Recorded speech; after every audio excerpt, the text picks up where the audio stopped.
beranjak ke pemateri atau ke pembelajaran kita selanjutnya, yaitu kita terlebih dahulu kita berdoa dulu.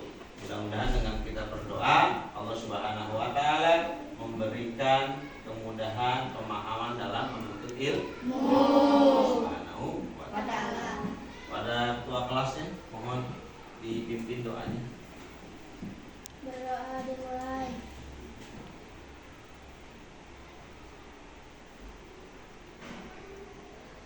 Berdoa selesai.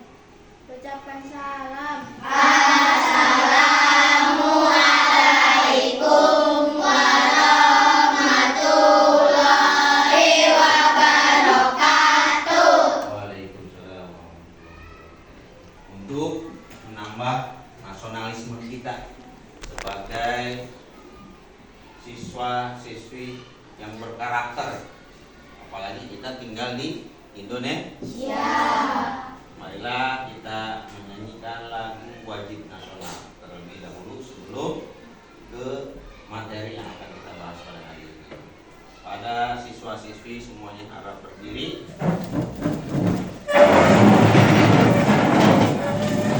Kita menyanyikan lagu wajib nasional. Judulnya apa hari ini? Hafal Garuda Pancasila? Dimulai 1, 2, 3. Garuda Pancasila, akulah pendukungmu. Patriot proklamasi, sedia berkorban untukmu.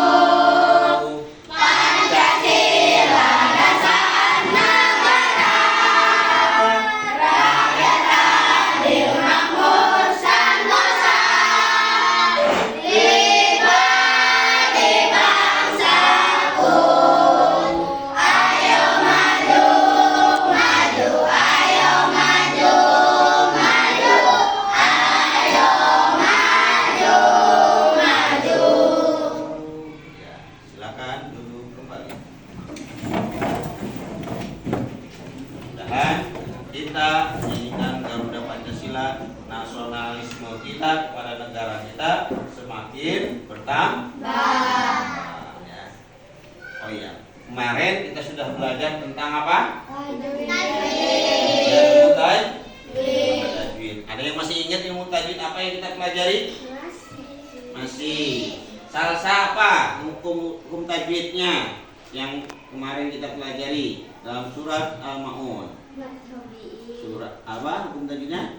Matobi. Apa lagi? Yang lain? Izhar Safawi. Ada lagi yang bisa?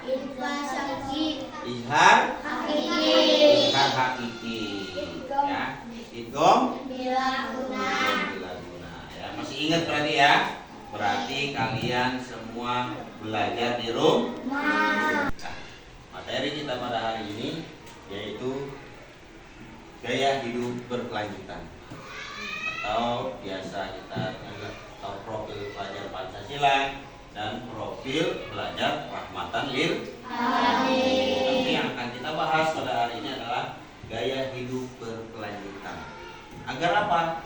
Agar kita bisa memahami apa itu gaya hidup berkelanjutan. Anak-anak dibuka bukunya masing-masing. Disiapkan bukunya. Kita akan membahas tentang salah satu profil pelajar Pancasila. Semua dibuka.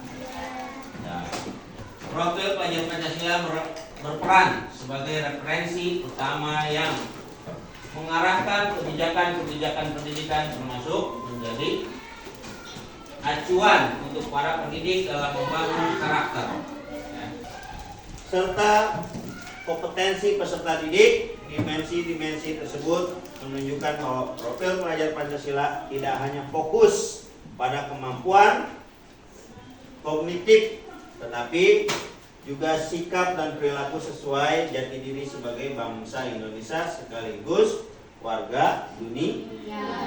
Itu yang dimaksud dengan profil pelajar Pancasila. Dan kita juga akan membahas tentang profil pelajar rahmatan lil alamin.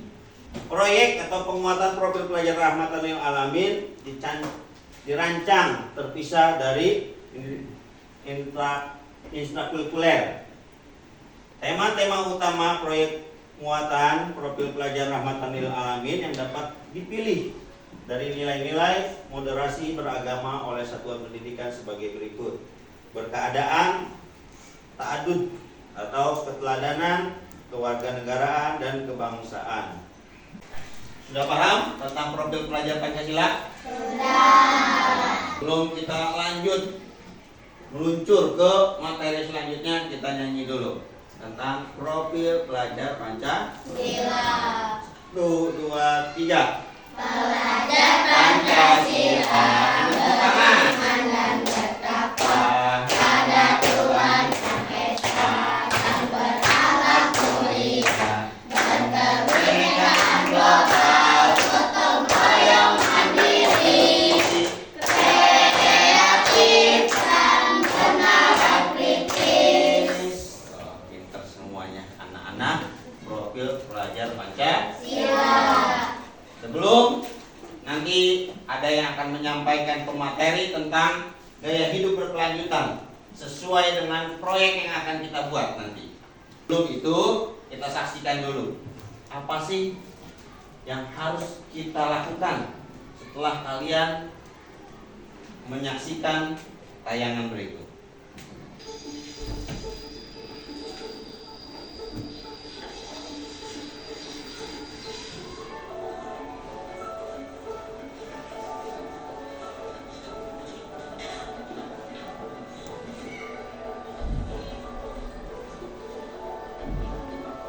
Bukan belatung ya, itu maggot.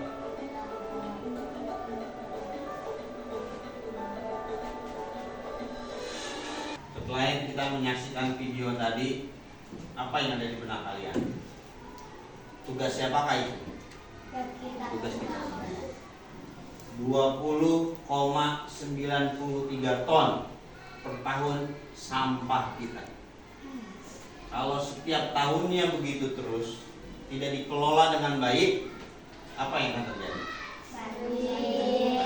Bahkan bisa jadi kota Bogor ini penuh dengan sampah. Nah, tugas kita lah untuk mengolah sampah.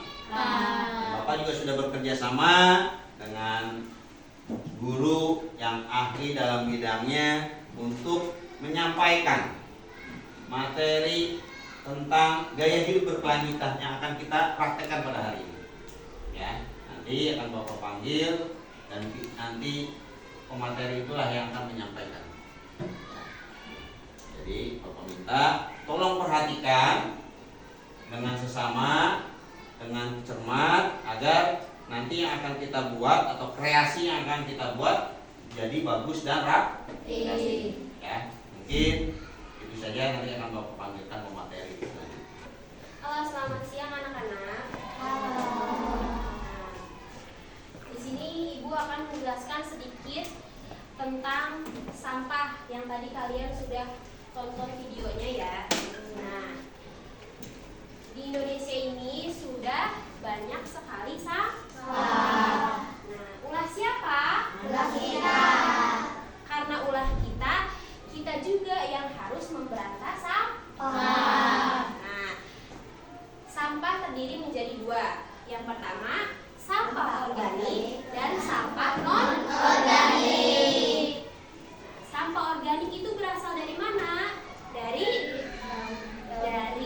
sisa-sisa makhluk hidup. Contohnya dari sayur-sayuran, dari bekas bahan makanan. Nah, yang kedua itu sampah non-organik. Sampah non-organik dari mana? Dari botol bekas kemasan ciki. Nah, di sini kita akan mempelajari bagaimana cara mengolah sampah. Sebelumnya, di sini Ibu akan memberitahu berapa lama usia sampah terurai di alam, ya. Nah, perlu kalian perhatikan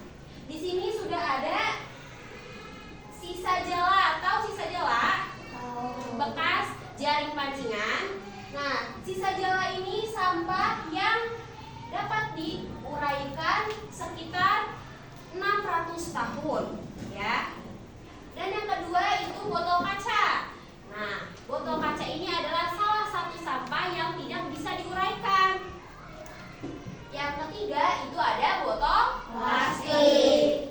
Nah, botol plastik itu teruraikan di alam selama 450 tahun. Yang kelima ada kaleng aluminium, sekitar 60 sampai 200 tahun teruraikan. Nah, yang kelima ada sepatu karet. Itu bisa teruraikan selama 50 sampai 80 tahun. Dan yang terakhir di sini contohnya ada kain nilon, bisa diuraikan selama 30 sampai 40 tahun. Nah, di sini udah paham kan? Bagaimana sih kalau misalnya sampah-sampah ini teruraikan selama ini? Setiap hari pasti manusia menghasilkan sampah. Nah, dengan cara apa kita menguraikan sampah ini dengan lebih cepat? Kita bisa membuat kreasi-kreasi yang berguna. Misalnya, contohnya, kita dapat mengolah botol plastik menjadi apa? Menjadi tempat pensil bisa, terus menjadi apa lagi? Celengan bisa, terus tempat spidol bisa, dan kita bisa mengolah menjadi pot tanaman juga bisa ya anak-anak. Nah, apalagi botol kaca. Nah, botol kaca tidak bisa diuraikan. Kita bisa menggunakannya dengan apa? Dengan menjadikan botol kaca menjadi pot tanaman air. Nah, paham sampai di sini? Sekarang tugas kita adalah membuat kreasi tempat tisu. Peralatannya sudah dibawa? Sudah dibawa semuanya? Ya, silakan dikeluarkan dan kita akan berkreasi membuat tempat tisu dari bahan bekas. Mudah-mudahan yang karya yang kalian buat bisa bermanfaat bagi orang banyak. Ayo dibuka, dikeluarkan semuanya.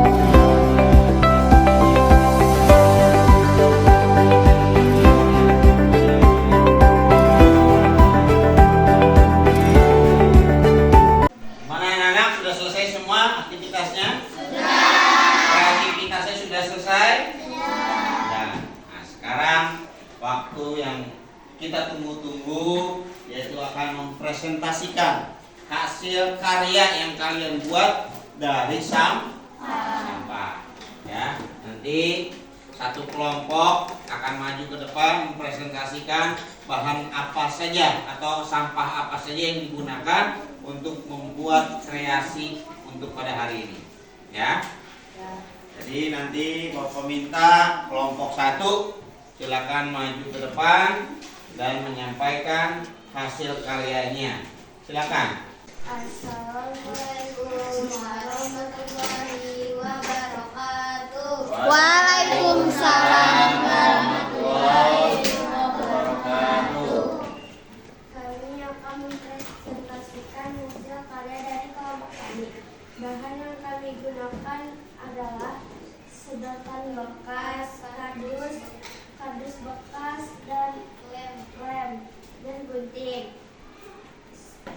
Hasil karya ini berguna untuk mengurangi sampah-sampah yang ada di sekitar kita. Assalamualaikum warahmatullahi wabarakatuh.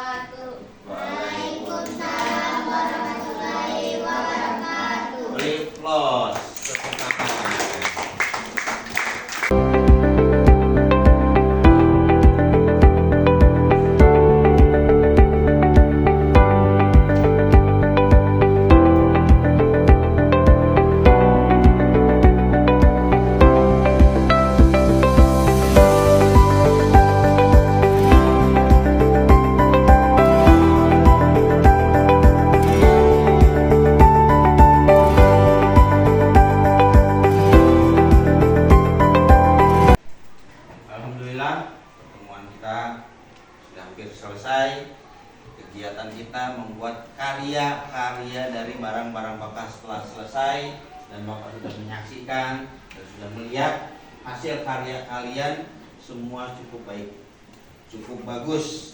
Mudah-mudahan kalian bisa menjadi inspirasi orang banyak di luar sana yang bisa menghargai lingkungan kita, yang bisa menghargai sampah, yang bisa mengolah sampah, ya, dari sampah menjadi produk-produk yang berguna dan bisa menghasilkan pundi-pundi uang. Dari sampah bisa menghasilkan uang. Jangan kamu habis pikir, ya, jangan pikir sampah udah begitu aja, enggak. Ya, tapi dari sampah kalian bisa mengambil keuntungan, yaitu materi. Makanya kita harus bisa mengolah sampah dengan sebaik mungkin. Alhamdulillah selesai sudah materi kita pada hari ini. Sampai jumpa minggu depan di materi hidup lapang dengan berbagi. Jadi setelah kita belajar ini, Bapak berharap setelahnya kita belajar tentang hidup berkelanjutan, mudah-mudahan kalian bisa lebih menghargai. An-nazafatu minal iman. Kebersihan sebagian dari iman. Ya, mudah-mudahan pembelajaran kita dapat bermanfaat di dunia wal akhirah. Kurang dan lebihnya mohon dibukakan pintu maaf yang seluas-luasnya. Kebenaran hanya milik Allah Subhanahu wa taala, kekurangan hanya milik Bapak pribadi. Bapak akhiri, wabillahi taufiq wal hidayah. Wassalamualaikum warahmatullahi wabarakatuh.